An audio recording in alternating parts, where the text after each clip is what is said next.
الحمد لله نحمده ونستعينه ونستغفره ونؤمن به ونتوكل عليه ونعوذ بالله من شرور أنفسنا ومن سيئات أعمالنا من يهده الله فلا مضل له ومن يضلل فلا هادي له وأشهد أن لا إله إلا الله وأشهد أن محمدا عبده ورسوله يا أيها الذين آمنوا اتقوا الله حق تقاته ولا تموتن إلا وأنتم مسلمون يا أيها الناس اتقوا ربكم الذي خلقكم من نفس واحدة وخلق منها زوجها وبث منهما رجالا كثيرا ونساء واتقوا الله الذي تساءلون به والأرحام إن الله كان عليكم رقيبا يا أيها الذين آمنوا اتقوا الله وقولوا قولا سديدا يصلح لكم أعمالكم ويغفر لكم ذنوبكم ومن يطع الله ورسوله فقد فاز فوزا عظيما أما بعد فإن خير الحديث كتاب الله وخير الهدي هدي محمد صلى الله عليه وسلم وشر الأمور محدثاتها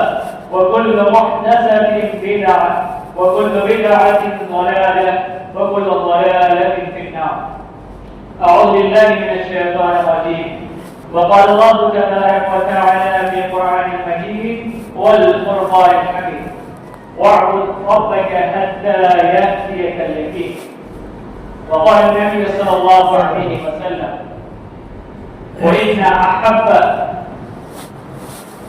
وإن أحب الأعمال إلى الله أدومها وإن قل. رب اشرح لي صدري ويسر لي أمري واحلل عقدة من لساني يفقهوا قولي. اللهم رب زدني علما اللهم رب زدني علما اللهم رب زدنی علما. تمام قسم کی تعریف، کبریائی، بڑائی، بزرگی، حمد و ثنا، پاکیزگی، حمد و ثنا اور ہر قسم کی عبادتیں اللہ وحدہ لا شریک کے لیے ہیں، جس اللہ رب العالمین نے ہمیں اس دنیا کے اندر صرف اور صرف اپنی عبادت کے لیے پیدا کرنا ہے. تعریف ہے خداوندی کے بعد، اللہ رب العالمین کی تعریف کے بعد درود و سلام ہو تمام کے تمام انبیاء علیہ السلام پر، خاص کر کے ہمارے آخری نبی جناب محمد رسول اللہ صلی اللہ علیہ وسلم. اللهم صل على محمد وعلى آل محمد كما صليت على إبراهيم وعلى آل إبراهيم إنك حميد مجيد. اللهم بارك على محمد وعلى آل محمد كما باركت على إبراهيم وعلى آل إبراهيم إنك حميد مجيد. حاضرین ایمان، دینی ملی بھائیوں، بزرگوں اور مردان خواتین، اللہ رب العالمین کا بے پایا احسان اور شکر ہے کہ اللہ رب العالمین نے اس مہینے سے قبل ایک ایسا مہینہ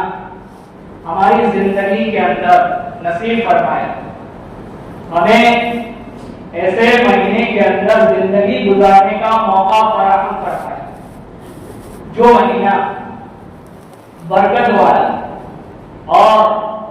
جس کے اندر اللہ رب العالمین اپنے بندوں کی بے شمار مغفرت کرتا ہے. جس مہینے کو اللہ رب العالمین نے برکت والا اور رحمت والا قرار دیا ہے، وہ مبارک مہینہ رمضان مبارک کا مہینہ تھا، جس کو ہم بہت خوبی گزار رہے تھے، جس کے اندر ہم نے پابندی کے ساتھ اللہ رب العالمین نے جو روزے ہم پر ایک مہینے کے 30 یا 29 روزے اللہ رب العالمین نے فرض کیے تھے اس کو ہم نے اللہ رب العالمین کے لیے رکھا، اور اسی مہینے کے اندر ہم نے اللہ رب العالمین کی کثرت سے عبادت کی، اور عبادت کے ساتھ ساتھ ہر ایسی نیکی کرنے کی کوشش کی جس کے اللہ رب العالمین نے ہمیں توفیق بخشی۔ اللہ کی عبادت اور ہر قسم کی نیکی کرنے کی توفیق اللہ رب العالمین نے ہمیں بخشی۔ اسی کے ساتھ ساتھ ہم نے اس مبارک مہینے کے اندر تلاوت قرآن کیا۔ ہم میں سے کئی حضرات ایسے ہوں گے جس نے قرآن کریم کے کئی ختم کیے ہوں گے، اور کئی ایسے مسلمان، کئی ایسے بھائی ہوں گے جس کا ایک مرتبہ ختم ہوا ہوگا، 2 مرتبہ، 3 مرتبہ، کئی ایسے مسلمان جس کا کئی مرتبہ ختم ہوا ہوگا۔ اور اسی مبارک مہینے کے اندر ہم اللہ رب العالمین کا ذکر و اذکار کرتے تھے، اور قابل غور بات یہ ہے، غور کرنے کی اور توجہ دینے کی بات یہ ہے کہ رمضان مبارک کے مہینے کے اندر اللہ رب العالمین نے جس کام کو حلال قرار دیا ہے، یعنی کھانا پینا، یہ سب کام ہم دوسرے دنوں کے اندر دوسرے دنوں کے اندر دین میں کھا پی سکتے ہیں، جیسے صبح کا ناشتہ دوسرے مہینوں کے اندر کر سکتے ہیں، دوپہر کا کھانا ہم دوسرے مہینے کے اندر کھا سکتے ہیں۔ بہت سے لوگوں کو شام کو چائے پینے کی عادت ہے تو ہم چائے بھی پی سکتے ہیں، لیکن رمضان المبارک ایک واحد ایسا مہینہ ایسا ہے جس کے اندر اللہ رب العالمین نے ہم پر جس چیز کو حلال کیا ہے، ہم دن پر اس کو اپنے اوپر حرام سمجھتے ہوئے، اللہ رب العالمین سے ڈرتے ہوئے اس کھانے پینے کی چیز کو، اس کام سے بچتے رہے۔ یہ قابل غور اور توجہ دینے والی بات ہے کہ رمضان مبارک کے مہینے میں جس کام کو اللہ نے کرنے کی اجازت دوسرے مہینے کے اندر دی، وہ کام ہم رمضان مبارک کے اندر اللہ سے ڈرتے ہوئے اس کام سے بچتے رہیں، تو بدرجہ اولا ہم ان کاموں سے بچتے رہے ہوں گے جس کو اللہ رب العالمین نے حرام قرار دیا ہے اور جس کو گناہ والا قرار دیا ہے، جو ہماری زندگی کے اندر برائی اور برے اعمال ہے، جس کی وجہ سے ہماری زندگی برباد ہو سکتی ہے، ہم بہت بخوبی اس کام سے بچتے رہے ہوں گے۔ ذرا ہمیں سوچنا چاہیے کہ رمضان مبارک کا مہینے کے اندر ہم اس قدر پابندی کرتے تھے، تو کیا رمضان مبارک کے مہینے گزرنے کے بعد ہماری زندگی کے اندر سے رمضان مبارک کا مہینہ ختم ہو جانے کے بعد اللہ رب العالمین نے ہمیں زندگی بخشی ہے، دوسرے مہینے کے اندر زندہ رکھا ہے، دنیا کے اندر ہم زندہ ہے، تو کیا ہم اسی طرح زندگی گزاریں گے، اسی طرح ان مہینوں کے اندر زندگی گزاریں گے جیسے رمضان مبارک کے مہینوں کے اندر ہم دن اور رات گزارا کرتے ہیں، یا پھر ہم اسی طرح اپنے پرانے معمول کے مطابق، اپنے گزرے ہوئے معمول کے مطابق اسی زندگی کے اندر واپس دوبارہ لوٹ آئیں گے جس زندگی کے اندر ہم رمضان سے پہلے تھے، یعنی جن دنوں کے اندر اور جن ایاموں کے اندر ہمارا دن اور رات ایسا گزرتا تھا کہ ان دن اور رات کے اندر ہم سے کوئی ایسا کام سرزد نہیں ہوتا تھا جس سے ہم اللہ رب العالمین کو ناراض کر لیتے، ہم سے کوئی ایسا گناہ نہیں چھوٹ پاتا جس کا گناہ ہم اللہ رب العالمین سے لکھوا لیتے اور ہمارے مقدر اور ہماری تقدیر کے اندر اور ہمارے نامہ اعمال کے اندر اس گناہ کے کام کو لکھوا لیتے۔ ذرا غور کرنا چاہیے، سوچنا چاہیے کہ ہماری زندگی رمضان کے بعد والی بھی اسی طرح گزرنی چاہیے جس طرح والی زندگی تھی، رمضان سے پہلے والے ایام تھے اسی طرح سے رمضان کے بعد والے ایام اور رمضان کے بعد والے دن بھی گزریں گے۔ ایک مومن کا یہ سیوا اور یہ کام ہوتا ہے، اس کی یہ فکر ہوتی ہے کہ اللہ رب العالمین سے رمضان میں کیے ہوئے نیک عمل کے قبول ہونے کی اس کو فکر ہوتی ہے کہ کہیں اللہ رب العالمین نے میرے عمل کو، میری نیکی کو اللہ رب العالمین نے کیا ہو گیا۔ اس کا اندازہ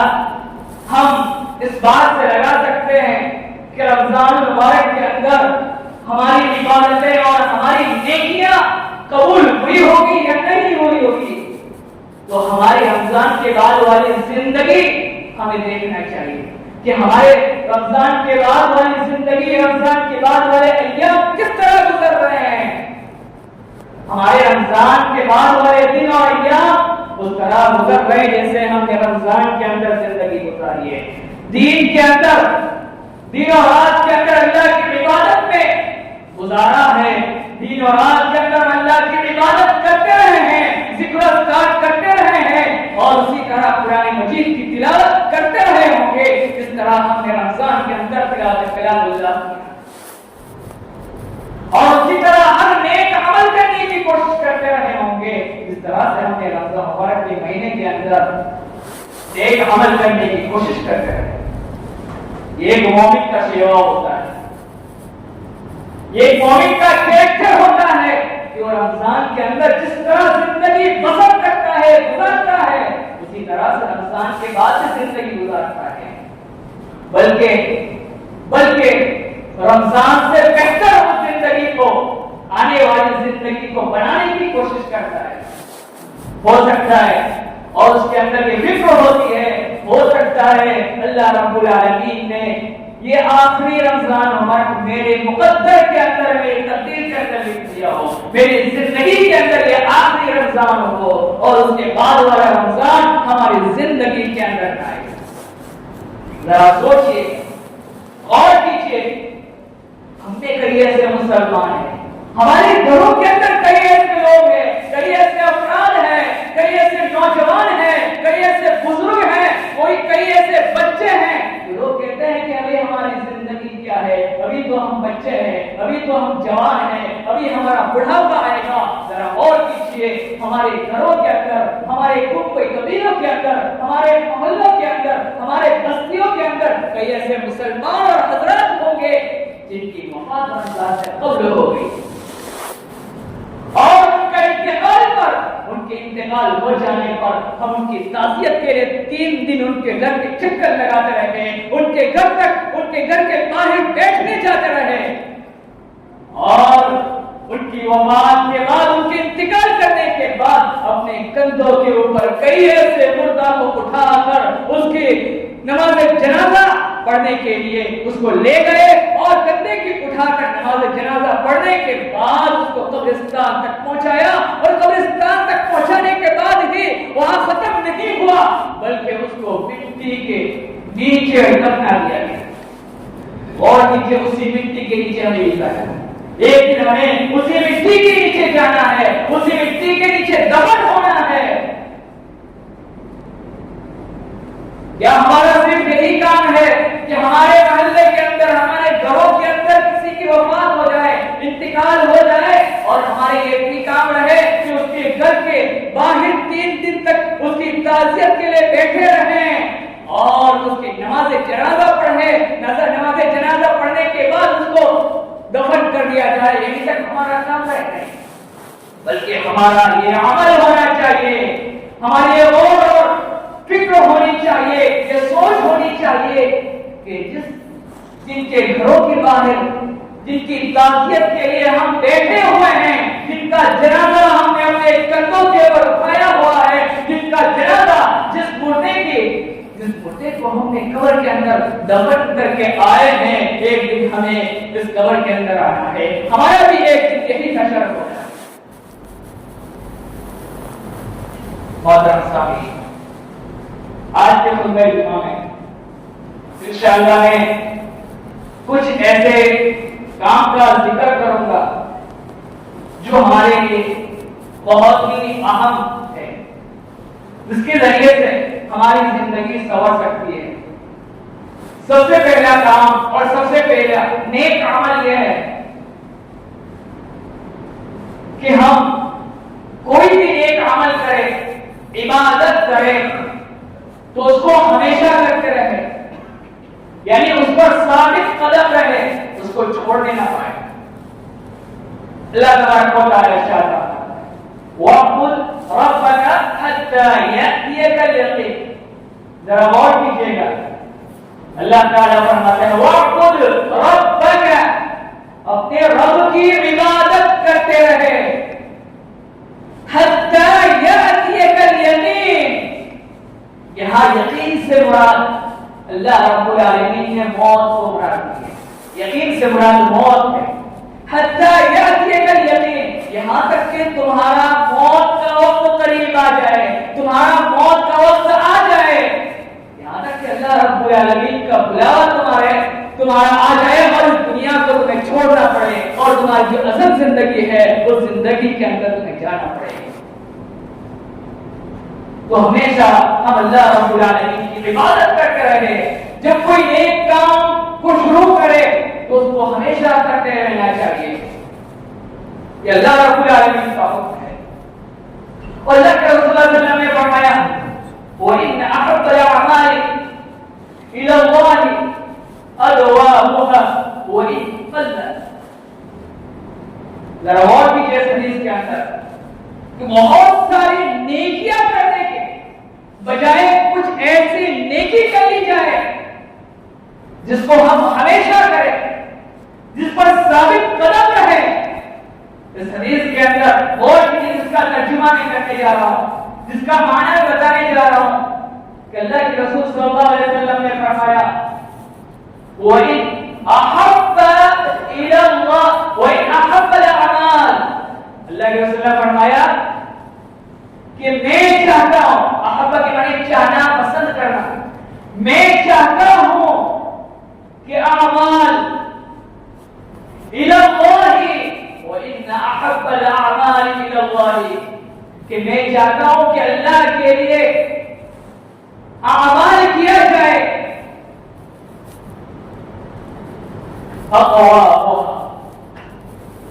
اس پر ثابت قدم رہے، یعنی اس کام کو ہمیشہ کرتے رہے۔ وَإِنْ قَلَّ،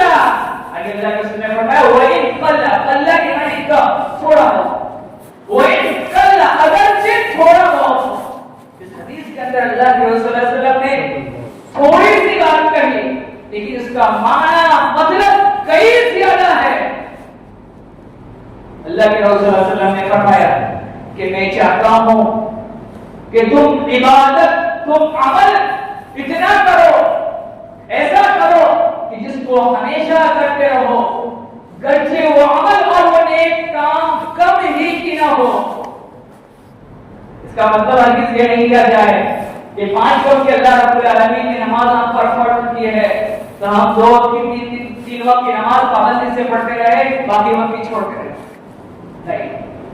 اللہ رب العالمین نے جس کام کو فرض قرار دیا ہے اس کو تو پابندی سے کرنا ہے۔ 5 وقت کی نماز فرض کیا ہے تو اس کو پابندی سے پڑھنا ہے 5 وقت کی نماز، لیکن نفلی جو عبادت ہے، نفلی جو کام ہے، نفلی جو نیکیاں ہے، اس کے اندر اسی نیکی اور اسی عبادت کو کرنا ہے جس کو ہمیشہ کرنا ہے، چاہے وہ کم کیوں نہ ہو۔ دوسرا کام،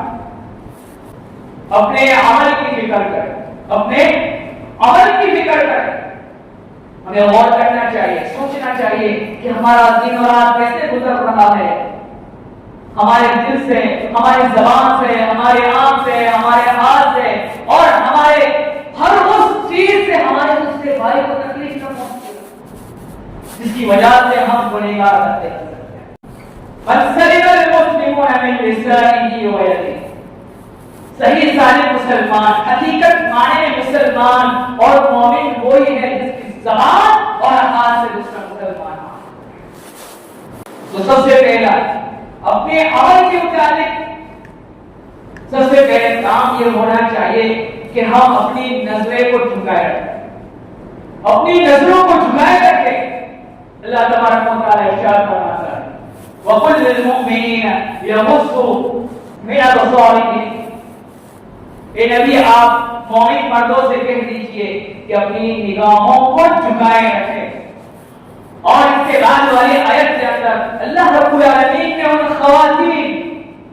ان مومنہ عورتوں کو خطاب کرتے ہوئے فرمایا کل للمؤمنات یغضضن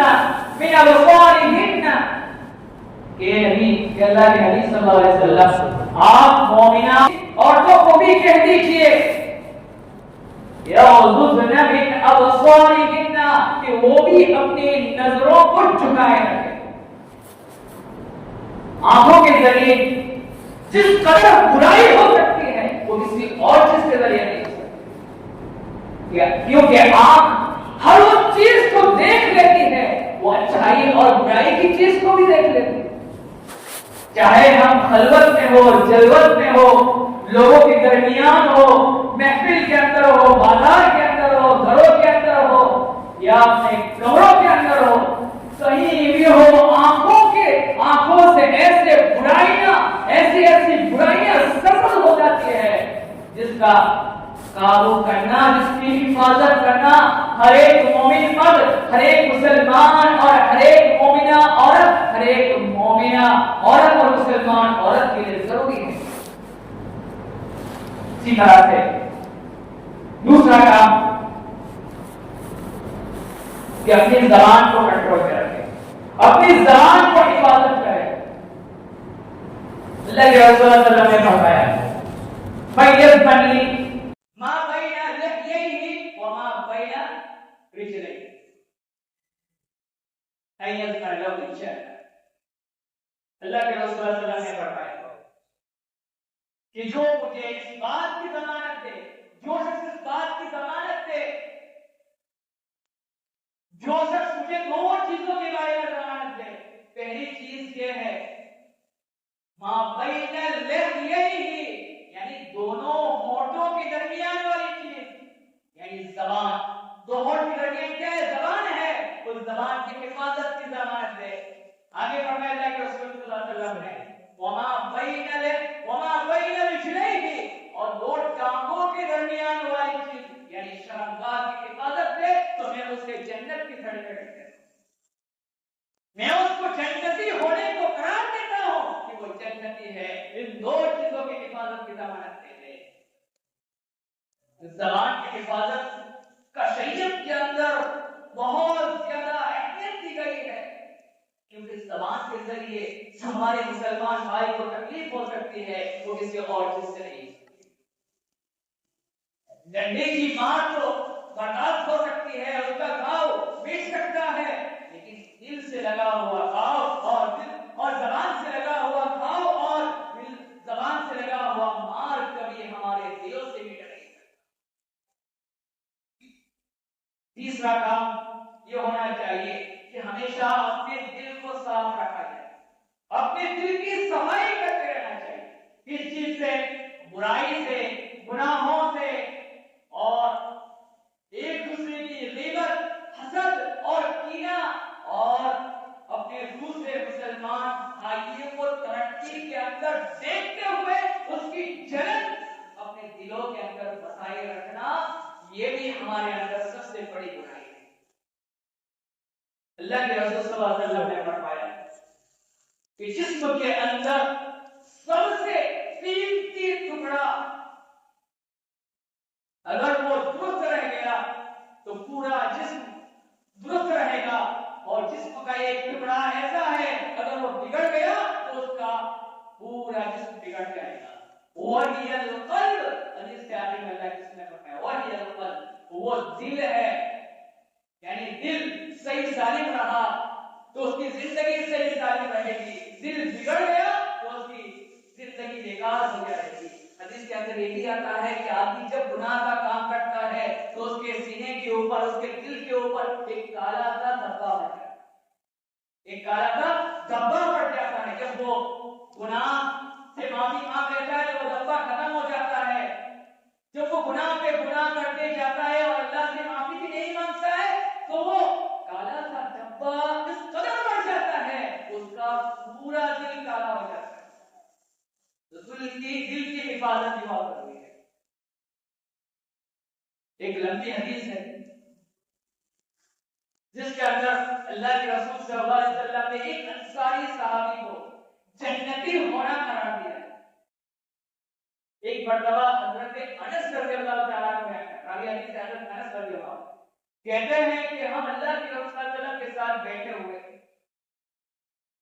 آپ صلی اللہ علیہ وسلم نے فرمایا کہ ابھی تمہارے درمیان کچھ دیر میں ایک ایسا آدمی آئے گا جو جنتی ہے. ایک ایسے آدمی کو دیکھو گے جنتی ہے. اتنے میں ایک انصاری صحابی وہاں آئے اور ان کے داڑھی سے وضو کے پانی کا قطرہ بہ رہا تھا اور ان کے بائیں ہاتھ کے اندر اپنی جوتیاں اٹھائی ہوئی.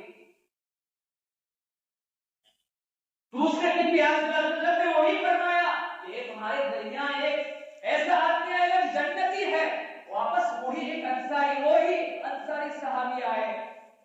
تیسرے دن بھی وہی فرمایا, واپس تیسرے دن بھی وہی انصاری صحابی آئے.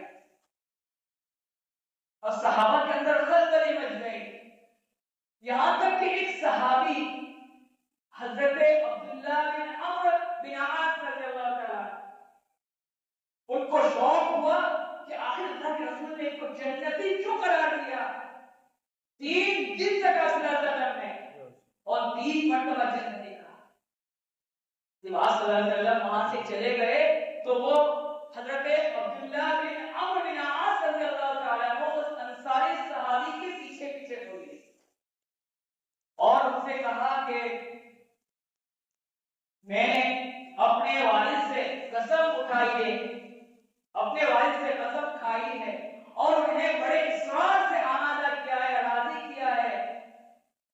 کہ میں 3 دن تک گھر واپس نہیں لوٹوں گا, میں 3 دن تک گھر نہیں جاؤں گا. اور وہ بڑی مشکل سے راضی ہوئے ہیں. اگر آپ چاہیں تو مجھے اپنے گھر رکھ سکتے ہیں,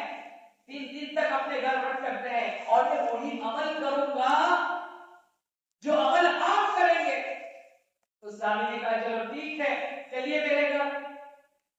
حضرت عبداللہ بن عمرو 3 رات تک اس صحابی کے گھر پر رہے اور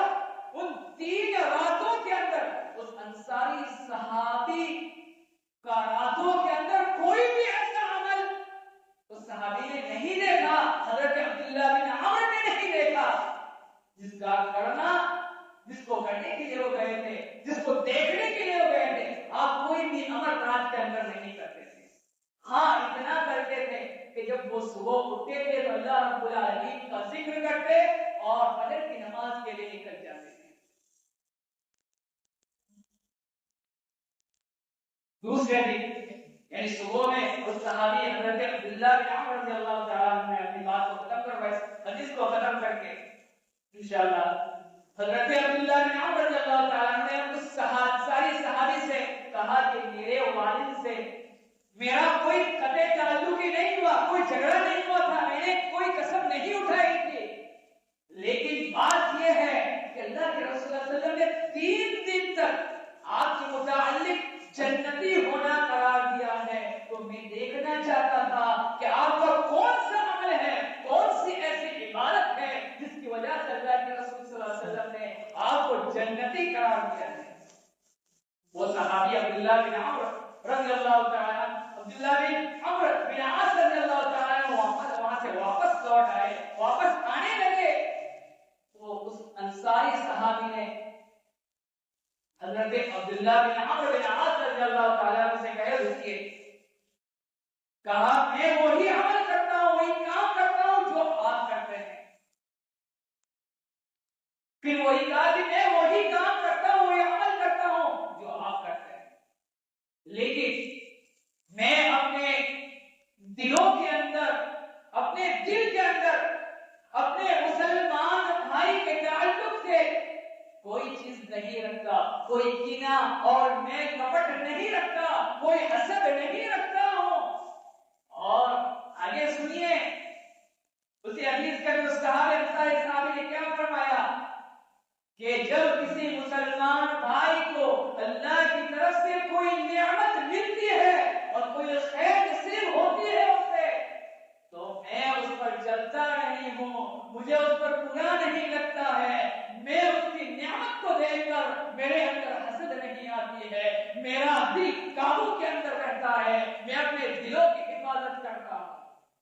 یہی میرا ایک نیک عمل ہے۔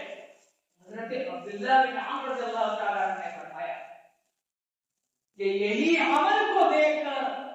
اسی کام کو دیکھ کر اللہ کے رسول صلی اللہ علیہ وسلم نے آپ کو جنتی قرار دیا ہے، جنتی ہونے کی سرٹیفکیٹ دی ہے۔ اور یہ کام ہم نہیں کر سکتے، ہماری طاقت نہیں ہے کہ ہم اپنے دوسرے مومن بھائی کے لیے، اپنے مسلمان بھائی کے لیے اپنے دل کو صاف کر کے، انسانی فطرت ہے، انسانی فطرت ہوتی ہے کہ اس کے دل کے اندر کچھ نہ کچھ آتا ہے۔ کسی مسلمان بھائی کو نعمت سے نوازتا ہوا، کسی نعمت سے مالا مال ہوتا ہوا، اور اس کے اندر خیر اور بھلائی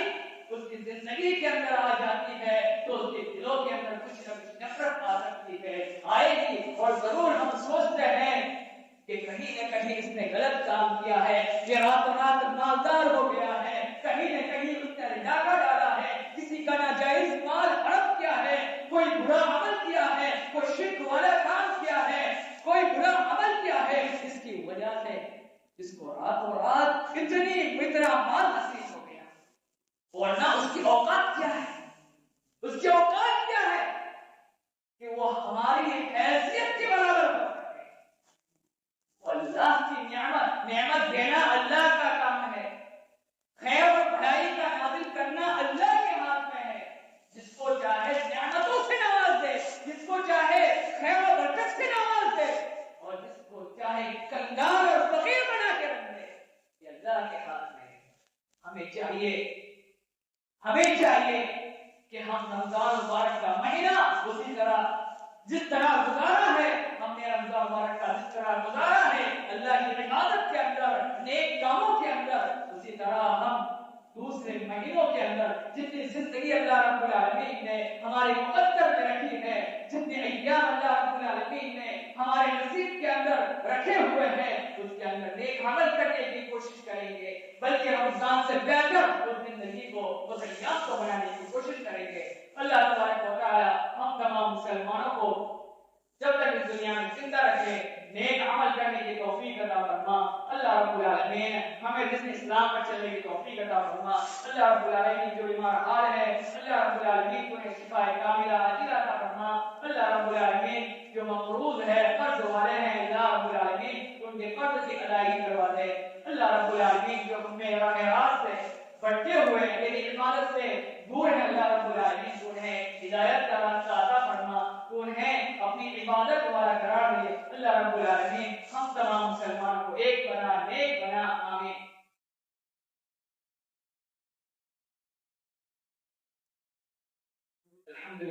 الحمد لله نحمده ونستعينه ونستغفره